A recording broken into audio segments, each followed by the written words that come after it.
안녕하세요. 네. 오늘은 시편 139편 말씀을 열어주시기 바랍니다. 시편 139편입니다. 시편 139편 1절로 24절까지 말씀을 봉독하겠습니다.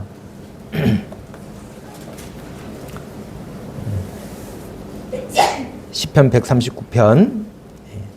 여호와여, 주께서 나를 살펴보셨으므로 나를 아시나이다. 주께서 내가 앉고 일어섬을 아시고 멀리서도 나의 생각을 밝히 아시오며 나의 모든 길과 내가 눕는 것을 살펴보셨으므로 나의 모든 행위를 익히 아시오니 여호와여, 내 혀의 말을 알지 못하시는 것이 하나도 없으시니이다.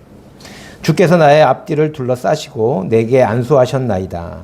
이 지식이 내게 너무 기이하니 높아서 내가 능히 미치지 못하나이다. 내가 주의 영을 떠나 어디로 가며 주의 앞에서 어디로 피하리이까. 내가 하늘에 올라갈지라도 거기 계시며 수월에 내 자리를 펼지라도 거기 계시니이다. 내가 새벽 날개를 치며 바다 끝에 가서 거주할지라도 거기서도 주의 손이 나를 인도하시며 주의 오른손이 나를 붙드시리이다. 내가 혹시 말하기를 흑암이 반드시 나를 덮고 나를 두른 빛은 밤이 되리라 할지라도 주에게는 흑암이 숨기지 못하며 밤이 낮과 같이 비추이나니 주에게는 흑암과 빛이 같음이니이다. 주께서 내 내장을 지으시며 나의 모태에서 나를 만드셨나이다. 내가 주께 감사하옴은 나를 지으심이 심히 기묘하심이라. 주께서 하시는 일이 기이함을 내 영혼이 잘 아나이다. 내가 은밀한 데서 지음을 받고 땅의 깊은 곳에서 기이하게 지음을 받은 때에 나의 형체가 주의 앞에 숨겨지지 못하였나이다. 내 형질이 이루어지기 전에 주의 눈이 보셨으며 나를 위하여 정한 날이 하루도 되기 전에 주의 책에 다 기록이 되었나이다. 하나님이여, 주의 생각이 내게 어찌 그리 보배로운지요, 그 수가 어찌 그리 많은지요. 내가 세려고 할지라도 그 수가 모래보다 많도소이다. 내가 깰 때에도 여전히 주와 함께 있나이다. 하나님이여, 주께서 반드시 악인을 죽이시리이다. 피 흘리기를 즐기는 자들아, 나를 떠날지어다. 그들이 주를 대하여 악하게 말하며 주의 원수들이 주의 이름으로 헛되이 맹세하나이다. 여호와여, 내가 주를 미워하는 자들을 미워하지 아니하오며 주를 치러 일어나는 자들을 미워하지 아니하나이까. 내가 그들을 심히 미워하니 그들은 나의 원수들이니이다. 하나님이여, 나를 살피사 내 마음을 아시며 나를 시험하사 내 뜻을 아옵소서. 내게 무슨 악한 행위가 있나 보시고 나를 영원한 길로 인도하소서. 다윗의 시편입니다. 제가 요즘 젊은 사람들 말로 요즘 이제 젊은 사람들이 자기 성격을 예전에는 뭐 다른 말로 많이 표현했는데, 혈액형 가지고도 표현했는데 요즘 젊은이들은 MBTI라고 하는 성격 검사로 자신을 많이 표현합니다. 제가 극 T예요. T여서 이 시편이 굉장히 어렵습니다. 그러니까 시나 이런 감성적인 부분이 잘 없어요. 그런데 시편을 묵상할 때가 되면 좀 어려워요. 그런데 죄송스러운 말씀이지만 저도 이제 나이가 조금 드니까 호르몬의 변화인지는 모르겠지만 시편이 조금 감성적으로 다가오는, 그래서 최근에 시편 이제 139편부터 이제 다윗의 시가 145편까지 다윗의 시가 이렇게 적혀 있는데 시편을 묵상할 때 되게 좋았어요. 다윗이 어떤 마음으로 이 시를 썼을까? 그리고 이 시를 통해서 다윗이 표현하려고 하는 다윗의 마음과 생각과 또 하나님과의 그 경험에서 알게 된 것들이 무엇일까? 이런 것들이 이렇게 조금 느껴지는, 그래서 시편이 이래서 참 위로가 되고 감동이 있고 감격이 있구나. 아직 그 시편의 깊은 맛을 잘 몰라요. 그렇지만 그래서 나이 드니까 이런 또 좋은 점이 있구나. 이런 생각을 하면서 시편을 묵상을 했습니다.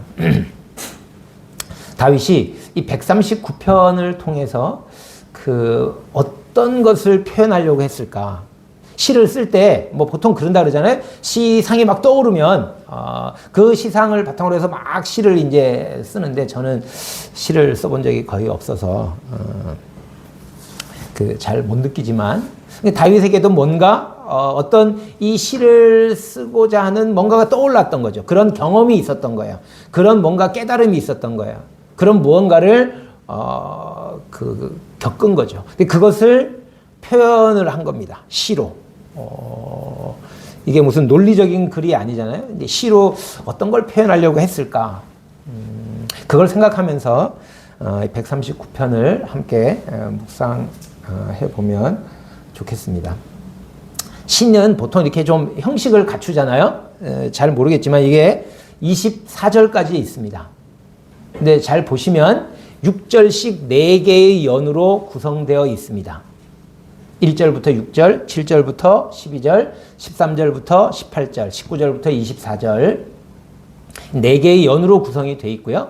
그 4개의 연을 통해서 다윗이 말하고자 하는 게 있어요. 시에서 표현하고자 하는 게 있는데 그걸 표현하기 위해서 1년, 2년, 3년, 4년에서 어떻게 그 이야기들을 시적인 언어를 통해서 풀어가는가 이것들을 함께 살펴보고자 합니다.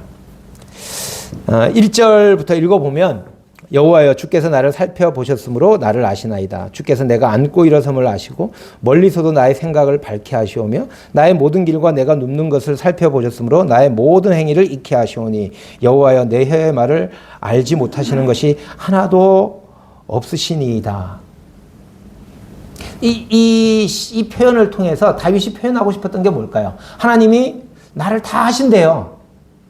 나의 앉고 일어섬을 아시고 멀리서도 내 생각을 아시고 나의 모든 길과 내가 눕는 것을 아시고 나의 모든 행위를 아시고 내 혀의 말을 알지 못하시는 것이 하나도 없다. 이게 뭐 원어적인 표현은 내 혀가 말하기 전에 이미 알고 계신다 이런 뜻이라고 합니다. 하여튼 다 아신대요. 이 4절까지 읽으시면 성도님들은 어떤 느낌이 드시나요? 이게 시니까 좀 이렇게 느낌이 중요할 것 같아요. 하나님이 다 아시니까 야, 난 든든해. 다른 사람은 다 몰라도 하나님이 다 아셔. 그러니까 나는 정말 힘이 나, 격려가 돼, 안심이 돼. 이게 긍정적인 감정이 드시나요? 아니면 하나님이 내 앉고 일어섬을 내가 언제 앉고 다윗은 왕이잖아요. 언제 일어나고 일어난다는 건 통치행위를 하는 거죠. 언제 앉는가? 앉는 거는 뭔가 이렇게 뭔가를 하지 않는 거죠. 언제 뭘 하려고 하는지 언제 뭘 하지 않으려고 하는지 다 아시고 생각도 아시고 내 행위 모든 행위를 다 아시고 내 입에 혀가 말을 하기도 전에 내가 무슨 말을 할 것도 다 알고 계신다. 어떤 느낌이 드실까요? 기분이 좋으신가요? 긍정적인 마인드가 드실까요? 저는 이걸 읽으면서 다윗이 이 하나님이 모든 걸 아신다. 하나님 앞에 발가벗겨진 사람들 앞에서는 다윗이 훌륭한 왕이잖아요. 그래서 존경을 받고 신하들로부터 공경을 받는 그런 위치에 있지만 하나님이 자신을 다 아신다. 그것도 그냥 아시는 게 아니라 살펴보시는 거예요. 하나님이 다 이렇게 다윗을 살펴보세요. 그리고는 다 알아. 이러신 거예요. 다윗이 그걸 알게 된 거예요. 하나님이 자기를 다 아신다는 거를. 어떤 마음이 들었을까요? 완전히 하나님 앞에 발가벗겨진 것 같은. 그러면 어떤 기분이 들까요? 막 감사하고 기쁘고 막 감동이 되고 막 그럴까요? 자기 앞에 자기 속에 있는 게 다 드러난 것 같은. 그러면 아담이 했던 것처럼 두려워하면 어떻게 될까요? 피하고 숨습니다. 더군다나 5절을 보니까 주께서 나의 앞뒤를 둘러싸시고 이 둘러싸시고 내게 안수하셨나이다. 이게 이제 하나님의 시각에서 보면 하나님은 왜 다윗을 살펴보셨을까요? 왜 다윗의 주위를 막 둘러싸실까요? 왜 다윗의 머리 위에 손을 얹으시려고 하실까요? 하나님 입장에서는 선한 의도세요. 그런데 그걸 당하는 다윗 입장에서, 이 다윗의 시니까 다윗의 입장에서 이거를 한번 생각해 보자고요. 하나님 앞에서 벌거벗게 진 것 같은데 그 하나님이 나를 둘러쌌어요. 이제 꼼짝달싹 못할 것 같아요. 어디 피할 데가 없어요. 피하고 싶은데 피할 데가 없어요. 그런데 하나님이 손을 이렇게 싹 내미시는 거예요. 어떻게 느껴지실까요? 축복을 하기 위한 손으로 보이실까요? 자신의 모든 것이 다 발가벗겨졌는데 끔찍한 거죠.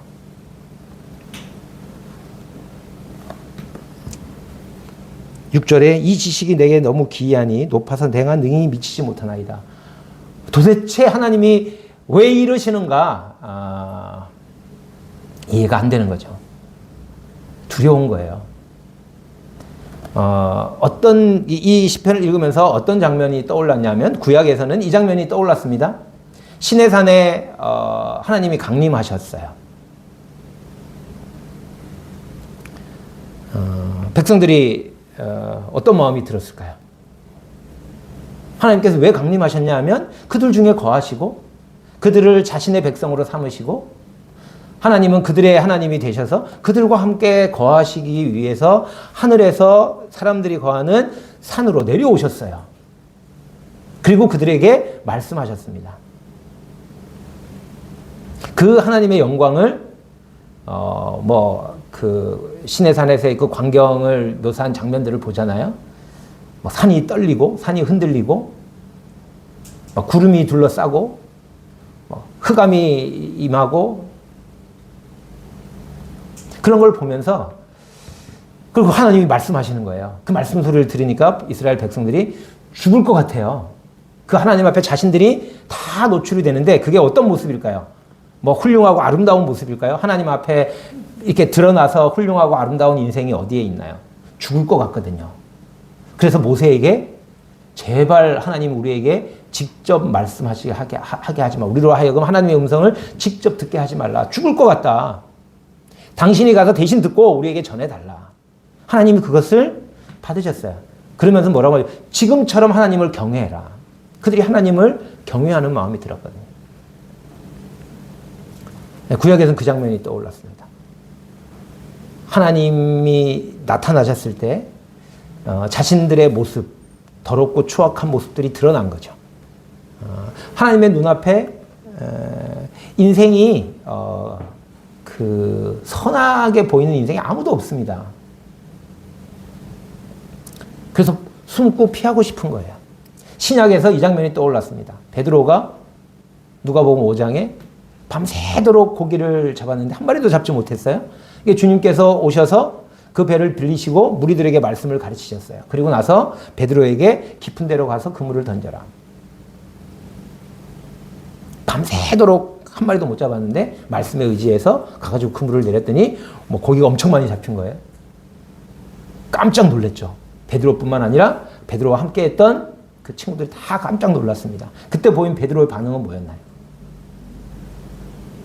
주여 죄인이로소이다. 나는 죄인이로소이다. 나를 떠나소서. 이 베드로의 이 심정이 이해가 되시나요? 그 하나님을 목도한 베드로의 마음이 자신의 모든 것이 다 하나님 앞에 드러났고 그러면 뭐밖에 없어요. 거룩하신 하나님 앞에 죄인이 받을 수 있는 건 심판과 죽음입니다. 두려웠어요. 그래서 나를 떠나소서.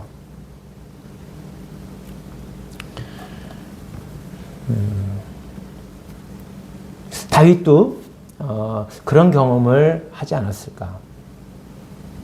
왜 그런 생각이 드냐면 7절부터 나온 두 번째 예언을 보면요. 내가 주의 영을 떠나 어디로 가며 주의 앞에서 어디로 피하리까. 주를 떠나려고 해요. 주의 영을 떠나려고 하고 피하려고 하는 마음이 일어났습니다. 주님이 나를 아시니까 나의 편이 되어 주시는구나. 이러면 주를 떠나고 피하려고 하는 생각을 아예 안 하죠. 그런데 여기에 지금 이 시편을 두 번째 연을 보면 주의 영을 떠나 어디로 가며, 그러니까 떠나고 싶었는데 갈 데가 없는 거예요. 이 연의 결론은 주의 앞에서 어디로 피하리까? 피하고 싶은데 피할 데가 없는 막막함이죠. 내가 하늘에 올라갈지라도 거기 계시고, 수월에 내 자리를 펼지라도 거기 계시니이다.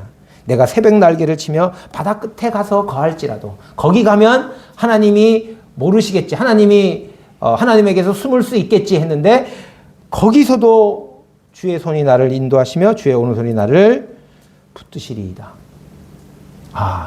주님 하나님 편에서 보면 이 말씀에 나오는 것처럼 10절 그 뒷부분에 나오는 것처럼 나를 인도하시고 나를 붙드시는, 왜 붙드시느냐? 복을 주시고 선한 길로 인도하시려고 하시는 거예요. 그런데 다윗 입장에서는요, 다윗은 지금 어떤 마음이 들었냐 하면 떠나고 피하고 싶은 거예요. 왜 떠나고 피하고 싶었을까요? 벌거벗겨졌거든요. 그리고 거룩하신 하나님을 봤거든요.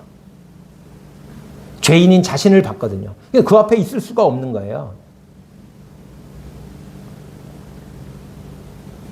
이 떠나고 싶고 피하고 싶은 이 마음은 이해되시지 않나요? 저는 이게 정상적인 반응이라고 생각이 돼요. 다윗이 1절에서부터 6절까지의 고백을 했는데, 그런 다음에도 나는 떠나고 싶지 않아. 나는 주님과 함께 있는 게 너무 좋아. 이거는 뭔가 하나님을 잘 모르든지 아니면 자신을 잘 모르든지, 제대로 하나님을 봤다면, 제대로 자신이 하나님 앞에 발가벗겨져서 자신이 누구인지 정체가 폭로되었다면 떠나고 싶고 숨고 싶은 거예요. 어설프게 알고 어설프게 하나님을 경험하면 하나님 앞에서도 그냥 하나님하고 같이 있으니까 너무 좋다.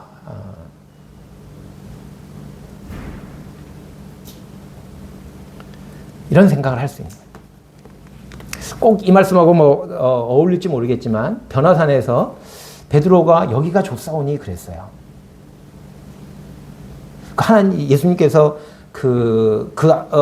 평상시에 보이시지 않던 가리고 계셨단 말이에요. 우리와 함께 거하시기 위해서 그 영광을 잠시 그 영광의 옷을 가리우고 계셨어요. 벗어놓으셨어요. 자기를 비워 종의 형체로 우리와 함께 하셨잖아요. 그런데 변화산에서 그 영광을 나타내셨어요. 그거를 졸다가 봤어요. 보면 어떻게 했어야 될까요? 이사야가 했던 것처럼 화로다 나여 죽게 되었도다. 이랬어야 하는데 여기가 좋사오니. 자기가 무슨 말 하는지 깨닫지 못했어요. 성경이 그렇게 표현합니다.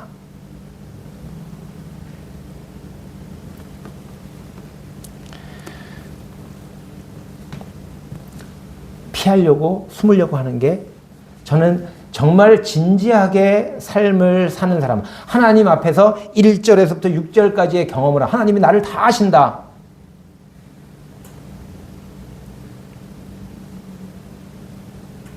그 경험을 한 사람이라면 반드시 피하고 숨고 싶은 반응이 나타납니다. 그 하나님 앞에서 어떻게 견딜 수가 있어요?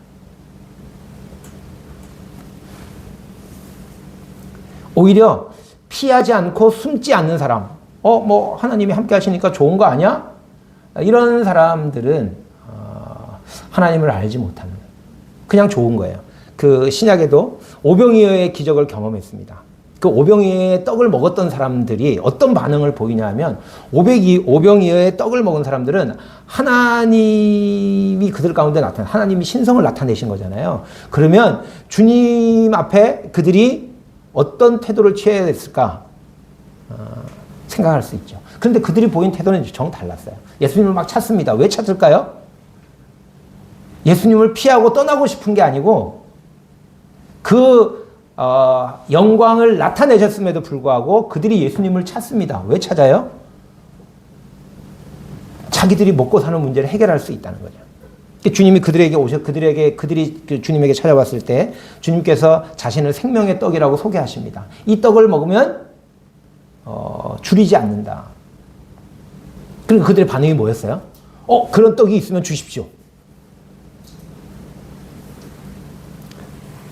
주님께서 나를 먹고 나를 마셔야 한다. 그건 싫은 거예요. 주님과 연합되고 주님이 함께 하시는 삶은 싫어요. 그런데 주님이 주시는 떡, 그건 필요하거든요. 자신 위주의 삶을 살면서 하나님으로부터 자신이 살아가는 데 필요한 무언가를 얻고 싶은 거예요. 그런 사람들은 떠나고 피하려고 하지 않죠.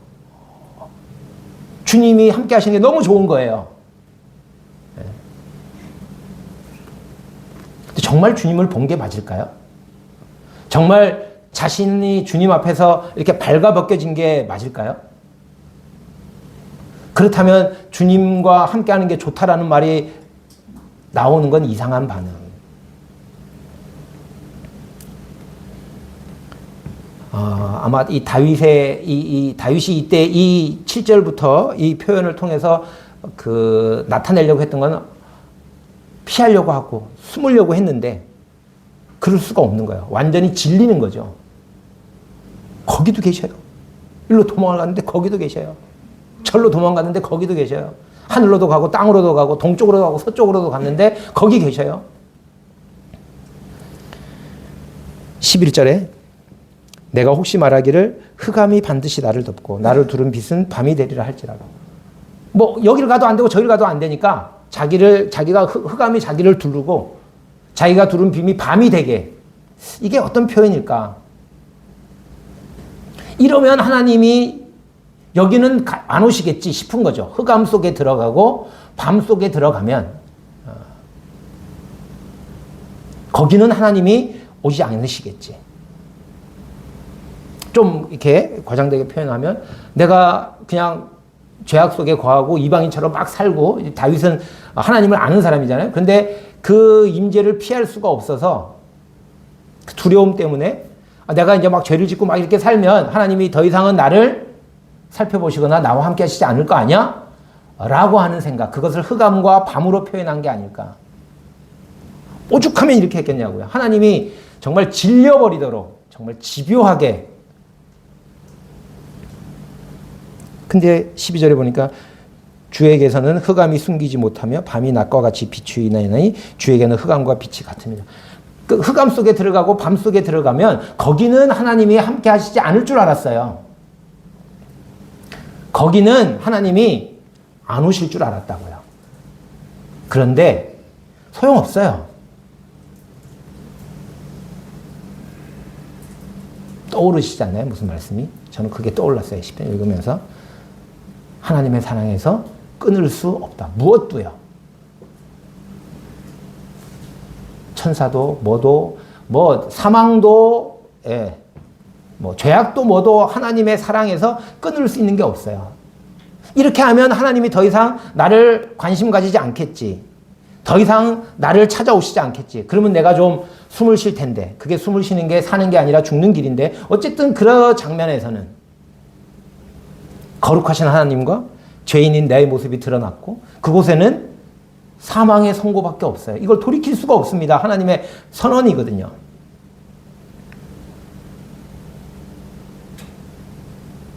그래서 그냥 마지막 심판 당하더라도 사는 날 동안은 좀 편하게 살고 싶어서 하나님의 눈을 피하고 싶은데 피할 데가 없어요. 하나님이 계속 따라와요.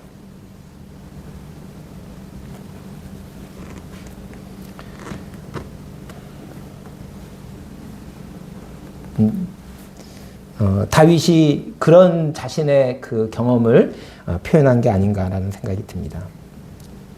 주에게는 흑암과 빛이 같습니다. 내 손에서 벗어날 수 있는 방법은 없어. 이게 다윗에게는 어떤 느낌이었을까요? 끝났구나. 하나님은요? 왜? 너 끝이야. 네가 아무리 도망을 쳐도 내 심판에서 너 벗어날 수 있을 것 같아? 이런 마음이셨을까요? 하나님은 그런 마음이 아니세요. 내 사랑에서 너를 끊어낼 수 있는 게 아무것도 없다. 하나님의 마음은 그건데 다윗은 그렇게 못 느끼고 있다고요.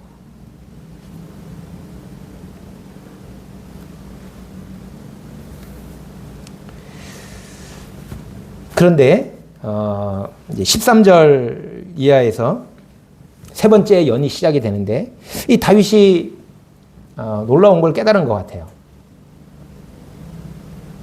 주께서 내 내장을 지으시며 나의 모태에서 나를 만드셨나이다. 내가 주께 감사함은 나를 지으심이 심히 기묘하심이라. 옛날 저희가 가지는 그 개역 한글에는 신묘막측. 저희가 젊을 때 참 그 단어를 많이 썼는데 신묘막측이에요. 측량할 수 없는 신기한 능력으로 나를 만드셨다.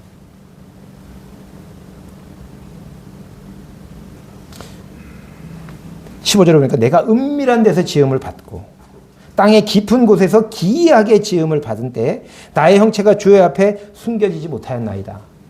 다윗이 1절부터 이제 4절까지 뭐 다 아신다고 말한 것들은 지금 다 큰 다윗이잖아요. 그리고 뭔가를 행하고 있어요. 앉고 있고 일어서고 있고 통치행위를 하고 있는 거죠. 그 다음에 생각을 하고 있고 행동을 하고 있고 말을 하고 있어요. 그런데 그 모든 것들을 보면 다 더러워요. 하나님 눈에 벌거벗게 좀 다른 사람들이 볼 때는 그럴듯해 보이고 다윗도 나 꽤 괜찮은 사람인데 이렇게 생각했을지 모르겠지만 하나님이 살펴보시고 다 아신다고 말할 때에는 자신이 하나님 앞에 완전히 더러운 죄인으로 드러난 거거든요. 그런데 13절 이하에서 다윗이 깨달은 게 있는데 이게 어떻게 되면 하나님이 나를 신묘막측하게 지으셨어요. 내가 아무것도 하지 않을 때 그래서 은밀한 데서 지음을 받고 땅의 깊은 곳에서 기이하게 지음을 받았어요. 나의 형체가 주의 앞에 하나도 숨겨지지 못했고 16절에 보니까 내 형질이 이루어지기 전에 주의 눈이 보셨으며 내가 뭔가를 안고 일어서고 생각하고 행동하고 말하고 그럴 때 나를 아셨을 뿐만 아니라 그 알미 언제부터 시작됐냐 하면 내 형질이 이루어지기 전에 벌써 나를 아셨다는 거예요. 주님이 나를 보셨다는 거예요. 다윗은 기억도 안 나는 순간이죠. 그러니까 그 하나님의 시선이 너를 들춰내가지고 심판하겠다 이 시선이 아니고 처음부터 나를 만드신 분이 하나님이에요. 그것도 기이하게 신묘막측하게 만드셨어요. 내 형체가 이루어지기 전에 보셨어요. 너를 위하여 정한 날이 하루도 되기 전에 주의 책에 다 기록이 됐어요. 자기가 앉고 일어서고 생각하고 행하고 말하고 하는 것들이 자신이 한 것 같이야 보였지만 하나님이 이미 자신을 은밀한 데서 땅속 깊은 데서 만드실 때부터 계획하시고 작정하신 거예요. 그리고 그게 다 기록되어 있는 거예요. 기록된 대로 되어지고 있는 거예요. 이 하나님의 깊은 생각, 하나님이 보시는데 너의 행동이나 네가 생각하는 거나 네가 말하는 걸 보고 네가 얼마나 악한 죄를 드러내서 너를 심판하겠다 이렇게 앞에서 느꼈다면 그래서 피하고 숨고 싶었는데 13절부터 그가 깨달은 걸 보면 이 나를 만드신 하나님, 모태에서부터 나를 조성하신 하나님, 다윗은 기억도 못해요. 내가 아무것도 하지 않았을 때 그때부터 하나님은 나를 보셨고 그때부터 나를 조직하셨고 그때부터 내가 16절에 나오는 것처럼 나를 위하여 정한 날이 하루도 되기 전에 주의 책에 다 기록이 됐어요.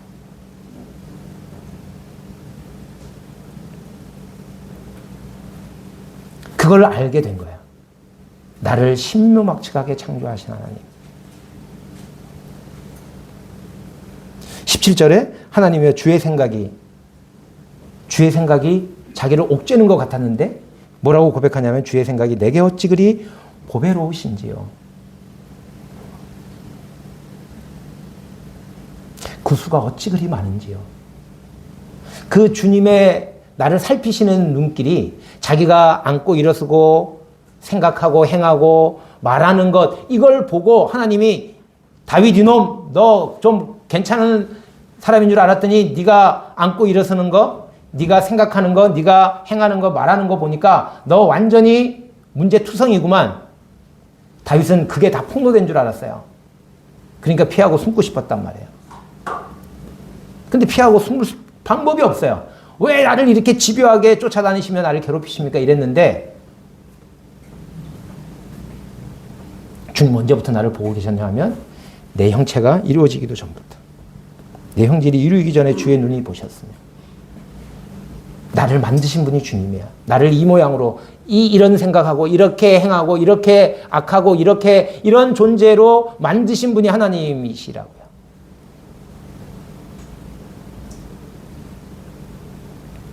그때부터 하나님이 다윗을 살펴보고 계셨고 다윗과 함께하고 계셨고 다윗에게 언제 나타나야 될지 언제 말씀하셔야 될지 이 타이밍을 보고 계셨고 그 타이밍이 딱 됐을 때 나타나셨고 말씀하셨고 인도하셨고 이게 쫙 풀린 거예요. 오늘날 우리들의 경험으로 얘기하자면 죄인인 게 드러났어요. 죄의 삭은 심판이라고 하는 하나님의 선언이 선포됐어요. 뭐 끝장난 거잖아요, 인생이.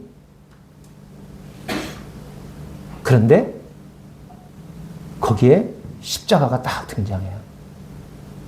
하나님께서 그 아들 예수 그리스도를 보내셔서 다 속했다. 다 이루셨다. 다윗이 그때 그 십자가를 본 적이 없으니까 몰랐지만 다윗은 이걸 깨달은 거야. 주님의 생각이 어찌 그리 보배로우신지.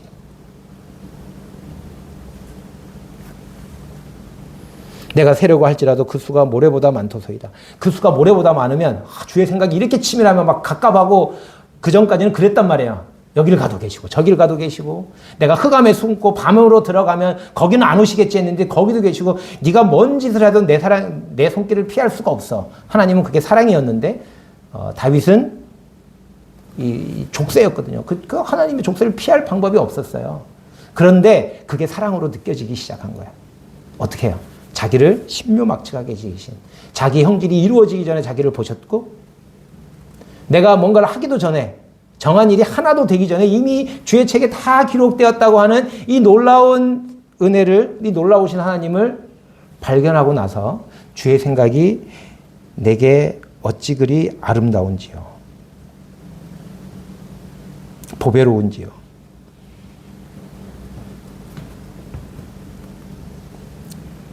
(16절) 끝에 가면 18절 끝에 가면 내가 깰 때에도 여전히 주와 함께 있나이다.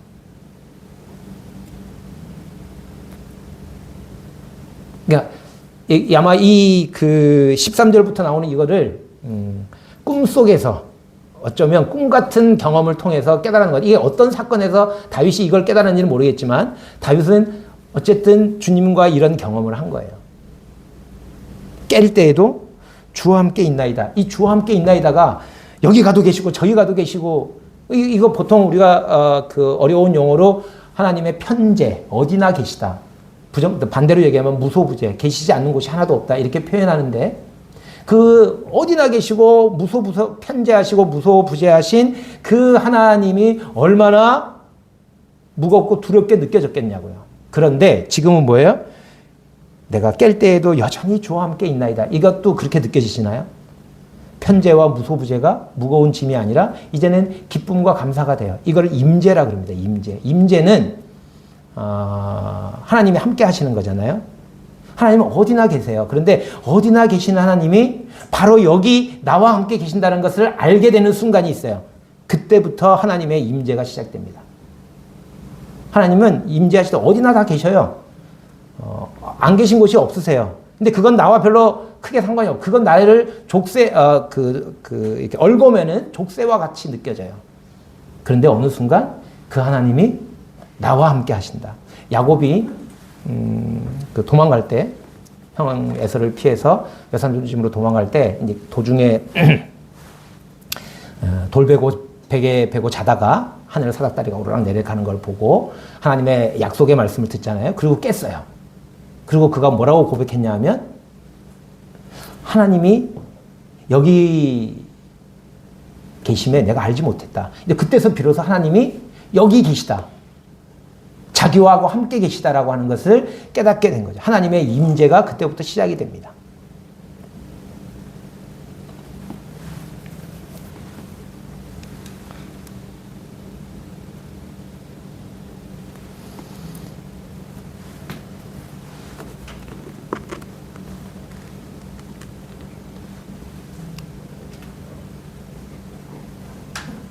내가 깰 때에도 아마 잠자고 있었던 거죠. 잠자고 있는 동안에도 하나님이 함께 하셨겠죠. 그 1절에서 4절까지 말씀을 보면 그가 깨어서 뭔가를 할 때 하나님 자기를 아까 지켜보셨다고 생각했지만 잠자고 있을 때 아무것도 안 하고 있을 때 그때도 함께 하셨고요. 깰 때도 함께 하고 계시고요. 그리고 그가 뭐가 행할 때도 함께 하고 계셔요. 그리고 그 하나님의 생각이 드디어 다윗의 마음 가운데 와닿았어요. 하나님은 처음부터 사랑으로 다윗을 살펴보셨어요. 그가 어디로 가든지 그 왜 안수하려고 하셨겠어요? 주님이 문둥병자에게 터치하는 것처럼 죄인에게 손을 왜 대시려고 하셨겠냐고요. 심판하시려고요. 낫게 하시려고요. 근데 다윗에게는 그게 그렇게 느껴지지 않았던 거죠. 그래서 피하고 숨고 이렇게 했는데 거기도 계셔요. 왜 하나님은 거기 따라가실까요? 다윗의 삶을 지키시고 인도하시려고요. 10절에서 나온 것처럼 주의 손이 나를 인도하시며 주의 오른손이 나를 붙드시리이다. 그의 믿음이 떨어지지 아니하고 그가 하나님에게서 떨어지지 않고 하나님 안에 머물도록 하기 위해서 하나님이 그를 붙드시는 거예요. 그는 벗어나고 싶어 하지만 근데 다윗이 느끼기에는 그게 붙드는 게 아니라 자기를 꼼짝 못하게 잡아 놓는 것 같은. 그러니까 하나님의 생각과 다윗의 생각이 같지가 않았어요. 그런데 13절부터 그걸 깨닫게 됩니다. 아, 하나님이 이런 생각으로 자신을 살펴보셨고 자기가 어디를 가든지 함께 하셨고 오른손으로 자기를 붙드셨구나. 이것이 얼마나 보배로운지. 하나님이 나와 함께 하셨구나. 임재가 시작이 됐습니다. 그전까지는 그걸 몰랐어요. 야곱이 그러잖아요. 여호와께서 여기 계시거늘 내가 알지 못했다. 그전까지는 몰랐어요. 근데 그 꿈을 통해서 알게 된 거예요. 그래서 그가 그 돌베개 하고 잠을 자고 일어날 때 하나님의 임재를 경험했죠. 하나님이 나와 함께 하시는구나. 다윗이 지금 그 경험을 한 거죠.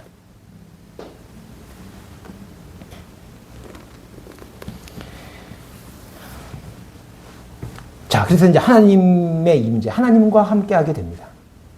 하나님과 함께 하게 되니까 뭐가 보일까요? 거룩하신 하나님과 연합한 자가 됐어요. 거룩한 하나님과 교제하게 됐습니다. 그러니 뭐가 보일까요? 악이 보입니다. 요 하나님이요 19절에 네 번째 연입니다. 주께서 반드시 악인을 죽이시리이다. 피 흘리기를 즐기는 자들아 나를 떠날지어다. 주께서 반드시 악인을 죽이실 거다. 어떻게 이렇게 담대하게 말할 수 있을까요? 자기도 악인인데 하나님이여 주께서 반드시 악인을 죽이시리이다. 그럼 자기도 악인이잖아요. 다윗이 나는 악인 아닌데 나는 의인인데 선인인데 이렇게 생각했을까요? 아니, 자기도 악인이에요. 그런데 어떻게 이렇게 담대하게 하나님께서 반드시 악인을 죽이시리라고 하는 선언을 할 수 있을까요? 하나님과 연합됐다고 하는 확신이 있는 거거든요. 자기가 악인이 아니어서가 아니라 하나님의 은혜로 하나님과 연합됐다고 하는 그 믿음에서 나오는 반응인 거죠. 그러니까 하나님과 연합이 되다 보니까 악이 싫은 거예요. 죄가 하나도 없다 이런 뜻이 아니라 자기도 죄인이죠. 그런데 하나님의 은혜로 하나님과 연합한 자가 되니까 의롭다함을 얻은 거예요. 의인이 된 거예요. 그러니까 뭐가요? 악이 싫은 거예요. 하나님의 기준으로 보기 시작한 거예요. 그래서 악인을 반드시 죽이리이다. 피 흘리기를 즐기는 자들아 나를 떠날지어다. 피 흘리기를 즐기는 자들이 다윗 주변에 있었어요. 어쩌면 다윗도 그 중에 하나였겠죠. 피 흘리기를 즐기는 자들이었겠죠. 그런데 하나님과 연합하고 나니까 그들과 떠나고 싶은 거예요. 그들과 같이 살았는데 그들과 떠나고 그들과 달라. 나와 너희는 달라. 자기가 뭐 의롭고 뭐 죄인이 아니고 뭐 이래서 다른 게 아니라 하나님과 연합하고 나니까 악이 싫은 거예요.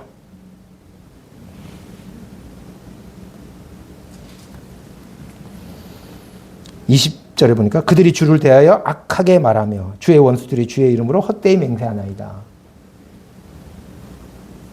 주의 원수들이 그렇게 행하는 게 나와요. 21절에 여호와여 내가 주를 미워하는 자들을 미워하지 아니하며 주를 치러 일하는 자들을 미워하지 아니하니까 내가 그들을 심히 미워하니 그들은 나의 원수들이니이다. 이 주의 원수들이 내 원수가 된 거예요. 주께서 미워하시는 자를 나도 미워하게 된 거예요. 이게 뭐 자기가 악인이 아니기 때문에 악을 행하지 않았기 때문에 이런 게 아니라 하나님과 연합하고 나니까 하나님 편에 쓰고 나니까 하나님과 교제하기 시작하니까 하나님의 원수가 내 원수가 된 거예요.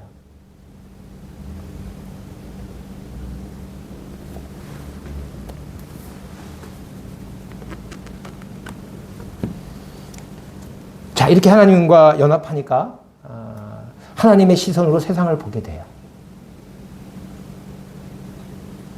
그러니까 이제 23절에 보니까 하나님이여 나를 살피사 내 마음을 아시며 나를 시험하사 내 뜻을 아옵소서. 이제 뭐라고 얘기하면 자기를 살펴달래요. 1절에서는 자기를 살피시는 하나님이 너무 두렵고 끔찍했거든요. 그래서 피하고 도망가고 싶었어요. 그런데 이제는 자기를 살펴달라고 다윗이 요청해요. 하나님이 왜 자기를 살피시는지, 하나님이 왜 다윗의 마음속을 환히 들여다보시는지 그 하나님의 사랑을 알거든요.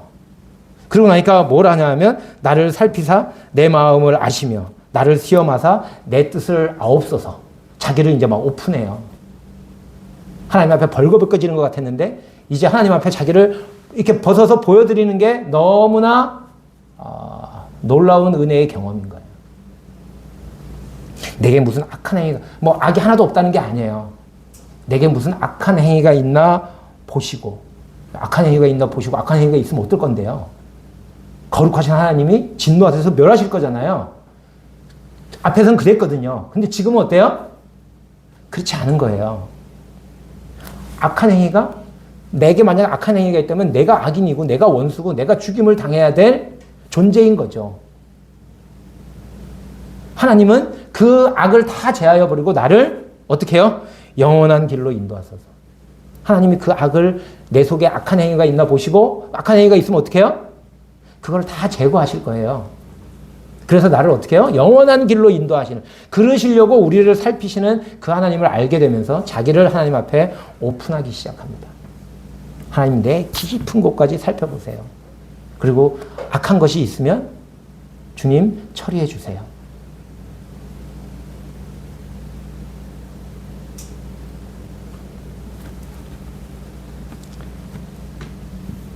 다윗이 어느 순간, 뭐 한순간에 또 하나의 경험을 통해서 이걸 알게 됐는지, 아니면 다윗이 자신의 평생을 돌아보면서 이와 같은 것들을 깨닫게 됐는지 모르지만, 다윗은 이 시편을 통해서 자신이 어떻게 하나님과 동행하게 되었는지, 하나님과 연합한 자가 되었는지, 어떻게 자기 속에 악이 있으면서도 거룩하신 하나님과 동행이 가능한지,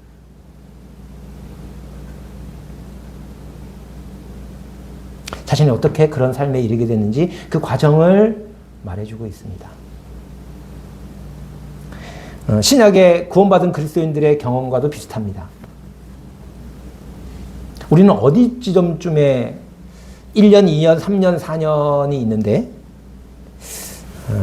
어느 지점쯤에 지금 위치해 있을까요? 어쩌면 우리에게 1년과 2년이 필요할 수도 있습니다. 주님 앞에 우리가 온전히 드러나게 될 때 정말 두렵고 떨리고, 그래서 피하고 싶고 숨고 싶고, 주님 앞에 다 드러났는데도 불구하고 난 당당해. 이건 그냥 내 삶을 살고 싶은데 난 내 중심의 삶을 그대로 살면서 그냥 하나님을 도우미로 쓰는 거예요. 진의로 쓰는 거죠. 진의로. 필요하면 도와달라고. 그러면 동행하는 게 불편하지 않아요. 좋죠. 근데 진짜 하나님을 알고 진짜 자신을 알면 하나님의 함께 하심이 두렵습니다. 피하고 싶고 숨고 싶고 그런 경험이 있어요. 그런 경험이 없기 때문에 오늘날 기독교가 뭐 흔히 말하는 너무 싼 기독교가 돼버린 거죠. 그냥 하나님의 은혜가 너무 좋은 거야. 우린 죄인이야. 근데 하나님이 죄 용서해 주셨어. 너무 좋아.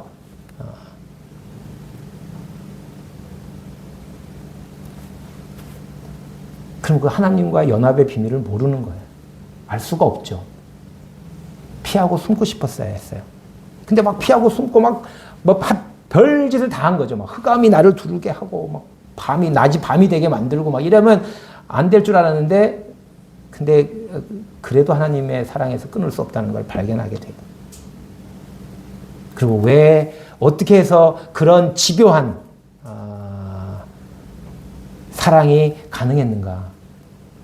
우리가 아직 죄인 되었을 때 그리스도께서 우리 죄를 위하여 죽으심으로 하나님께서 우리에 대한 자기의 사랑을 확증하셨다는 걸 알게 되는 거죠. 그러고 나면 이게 은혜구나.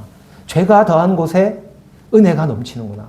죄가 더해서 죽을 것 같아가지고 피하고 숨고 결국엔 죽겠지만 사망이 선언됐으니까 그래서 사는 동안에라도 좀 편하게 살자 이러고 죄를 숨기고 감추려고 했는데 그 죄가 더한 곳에 은혜가 넘치는 걸 경험한 거예요.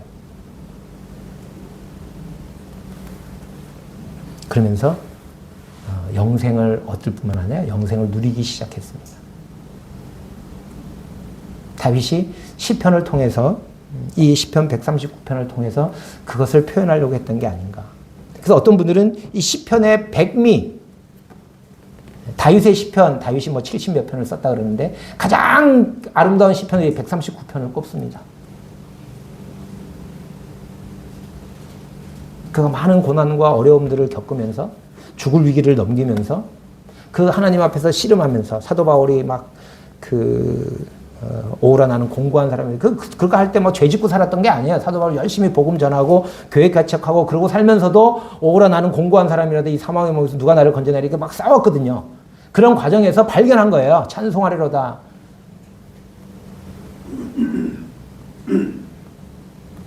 이 시편 139편이 다윗의 그런 고백이 아닐까. 그 경험을, 그 깨달음을 시로 표현한 거예요. 노래로.